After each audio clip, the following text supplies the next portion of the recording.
আপনি একজন আলেম, আপনার কথা হাজার নয় লক্ষ কোটি মানুষ ফলো করে। তো আপনার জবান থেকে কথাবার্তাগুলো এমনভাবে বের হতে হবে যে আপনার কথায় মানুষগুলো হেদায়েত হয়। আপনার ভুল হতেই পারে, আপনি ভুলটা শুধরাবেন। আপনি সেই ভুলটা যদি না শুধরান, তাহলে আপনার ভুলের মাধ্যমে হাজার লক্ষ মানুষ সেই ভুলেই থাকবে। আপনি ভুল করেছেন, ক্ষমা চাইবেন, আল্লাহ পাক ক্ষমা করে দিবেন। ক্ষমা চাওয়া, ক্ষমা করে দেওয়া মহৎ গুণ। তো আমাদের সমাজের মধ্যে আজকে মুসলমান, আমাদের একজন আলেম যদি ভুল করে, 10 জন আলেম এমনভাবে চেপে ধরে তাকে শুধরানোর সুযোগটা দেওয়ার আগে তার ইজ্জতগুলো ধুলায় মিশিয়ে দেয়। সেটা হচ্ছে আমাদের আলেম সমাজের অবস্থা।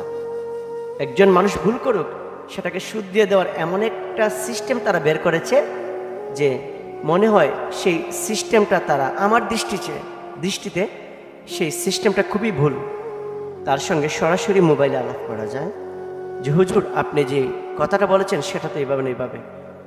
দেখা যায় মিডিয়াতে এসে, ভিডিওতে এসে আমরা তাদের ইজ্জতের 12টা বাজে যে আমজনতা যারা, তারা তো দেখে আমরা এক আলেম অপর আলেমের বিরুদ্ধে।